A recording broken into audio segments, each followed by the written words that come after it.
warahmatullahi wabarakatuh. Semangat pagi dan salam sehat. Hai, ketemu lagi di channel Papi Abi. Video kali ini kita akan membahas tema 4. Sehat itu penting dengan muatan IPA.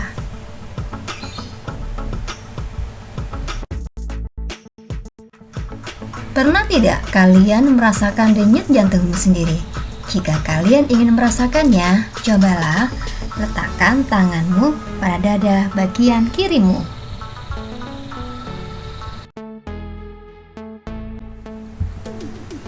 Jantung merupakan organ yang sangat penting bagi tubuh. Jantung berfungsi untuk memompa darah ke seluruh tubuh. Di dalam darah terdapat oksigen dan zat makanan yang diperlukan untuk metabolisme tubuh. Metabolisme adalah segala proses pembentukan dan penguraian zat di dalam tubuh. Selain itu, darah yang dipompa oleh jantung juga membawa hasil metabolisme seperti karbon dioksida untuk dibuang ke luar tubuh. Mengalirnya darah yang dipompa oleh jantung di dalam tubuh disebut sistem peredaran darah.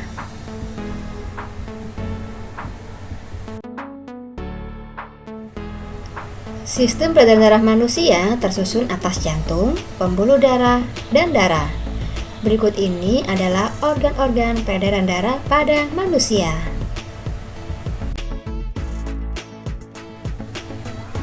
Yang pertama ada jantung dan pembuluh darah. Jantung berfungsi untuk memompa darah ke seluruh tubuh. Caranya dengan melakukan proses kontraksi atau mengucup dan relaksasi atau mengembang secara berulang-ulang. Jantung terdiri atas 4 ruang, yaitu serambi kanan, bilik kanan, serambi kiri, dan bilik kiri. Serambi kanan bertugas untuk mengalirkan darah yang kaya CO2 dari seluruh tubuh ke bilik kanan. Bilik kanan bertugas memompa darah yang kaya CO2 ke paru-paru. Sedangkan serambi kiri bertugas mengalirkan darah yang kaya O2 dari paru-paru ke bilik kiri. Dan bilik kiri bertugas memompa darah yang kaya O2 ke seluruh tubuh.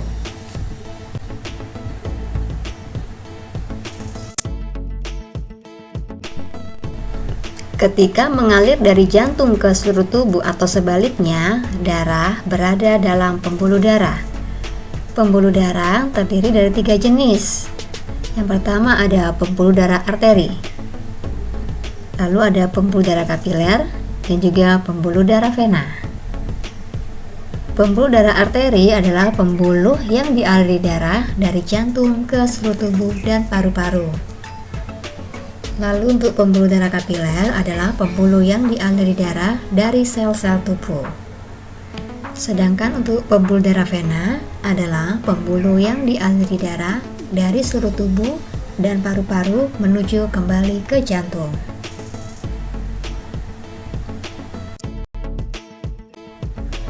Berikut ini adalah perbedaan antara pembuluh darah arteri dan pembuluh darah vena. Pada pembuluh darah arteri terletak di bagian dalam tubuh. Dinding pembuluh tebal, kuat, dan elastis. Aliran darah berasal dari jantung. Dan denyut terasa atau seirama dengan denyut jantung. Sedangkan untuk pembuluh darah vena terletak di dekat permukaan tubuh dan tampak kebiru-biruan. Dinding pembuluhnya tipis dan tidak elastis. Aliran darah menuju ke jantung dan denyutnya tidak terasa. Berdasarkan alirannya, darah mengalami 2 macam peredaran, yaitu peredaran darah besar dan peredaran darah kecil. Peredaran darah besar adalah peredaran darah yang mengalir dari jantung ke seluruh tubuh lalu kembali ke jantung. Sedangkan peredaran darah kecil adalah peredaran darah yang mengalir dari jantung ke paru-paru lalu kembali ke jantung.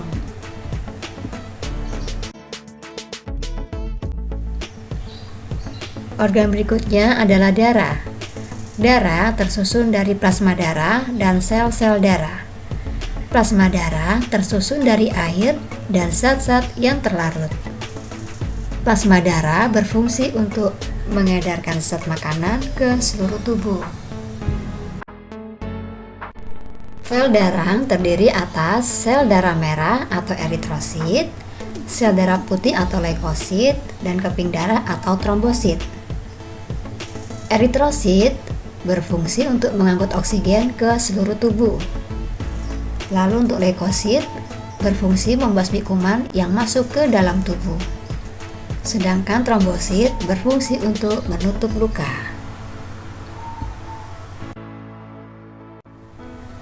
Sama seperti manusia, hewan juga memiliki sistem peredaran darah. Organ-organ peredaran darah hewan tersusun dari jantung dan pembuluh darah. Pembuluh darah hewan terbagi menjadi dua macam, yaitu peredaran darah terbuka dan peredaran darah tertutup. Pada peredaran darah terbuka, darah tidak selalu berada dalam pembuluh darah dan tekanan aliran darahnya lebih lambat. Contoh hewan yang memiliki peredaran darah terbuka adalah serangga. Sedangkan pada peredaran darah tertutup, darah selalu berada dalam pembuluh darah dan tekanan aliran darahnya lebih cepat. Contohnya ada cacing, ada ikan, amfibi, reptilia, burung, dan mamalia. Sistem peredaran darah sangat penting dalam tubuh kita. Jika peredaran darah terganggu, fungsi beberapa organ juga akan terganggu seperti jantung, otak, paru-paru, dan organ-organ pencernaan. Peredaran darah yang tidak lancar juga dapat menimbulkan penyakit. Berikut ini adalah manfaat peredaran darah yang lancar bagi tubuh. Yang pertama, kita akan selalu sehat, bebas dari penyakit jantung dan stroke, dan paru-paru menjadi lebih sehat. Gangguan kesehatan pada sistem peredaran darah dapat mengganggu dan menghambat segala aktivitas. Faktor-faktor yang mempengaruhi kesehatan sistem peredaran darah antara lain gaya hidup, jenis makanan yang dimakan, dan juga faktor keturunan. Berikut ini adalah beberapa gangguan kesehatan pada jantung dan pembuluh darah. Jantung koroner ditandai dengan adanya penyumbatan pada pembuluh darah oleh berbagai macam zat, misalnya lemak dan zat kapur. Penyumbatan ini menyebabkan aliran darah ke jantung menjadi terhambat, sehingga jantung tidak dapat bekerja dengan baik. Hipertensi atau darah tinggi merupakan kondisi ketika tekanan darah di dalam pembuluh arteri meningkat. Lalu untuk hipotensi atau darah rendah merupakan kondisi ketika tekanan darah di dalam pembuluh arteri menurun. Sedangkan untuk varises adalah adanya gangguan atau hambatan pada pembuluh darah vena dalam mengalirkan darah. Untuk mencegah atau menghindari gangguan kesehatan pada jantung dan pembuluh darah, hal yang dapat kamu lakukan adalah sebagai berikut. Hipotensi dan jantung koroner dapat dicegah dengan olahraga teratur, istirahat yang cukup, serta mengkonsumsi makanan berserat seperti sayur mayur dan buah-buahan. Sedangkan varises dapat dicegah dengan cara melakukan pendinginan atau meluruskan kaki setelah berolahraga agar aliran darah kembali lancar. Kesehatan pada darah dapat disebabkan oleh faktor keturunan dan non-keturunan. Contoh dari non-keturunan ada anemia. Anemia merupakan penyakit yang disebabkan oleh kurangnya sel darah merah di dalam tubuh. Sedangkan untuk leukemia merupakan kondisi ketika jumlah sel darah putih lebih banyak dibandingkan sel darah merah. Lalu ada demam berdarah yang merupakan infeksi virus dengue yang menyerang trombosit atau keping darah.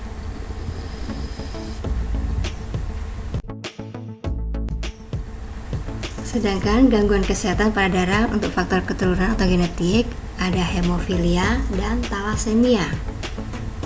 Hemofilia merupakan penyakit keturunan yang menyebabkan tubuh kekurangan protein yang dibutuhkan dalam proses pembekuan darah. Hemofilia dapat ditangani dengan pemberian obat untuk mencegah maupun mengobati pendarahan. Sedangkan talasemia adalah penyakit adanya kelainan pada darah yang tidak dapat memproduksi hemoglobin, sehingga sel darah merah tidak bisa berfungsi dengan baik dan mudah rusak. Gejala talasemia dapat dikurangi dengan pengobatan dan transfusi darah. Cara mencegah kesehatan organ peredaran darah antara lain istirahat yang cukup, memilih makanan yang bergizi seimbang, dan juga olahraga secara teratur. Oke, sampai di sini dulu ya informasinya. Nantikan video kita selanjutnya. Dan jangan lupa subscribe ya. Wassalamualaikum warahmatullahi wabarakatuh.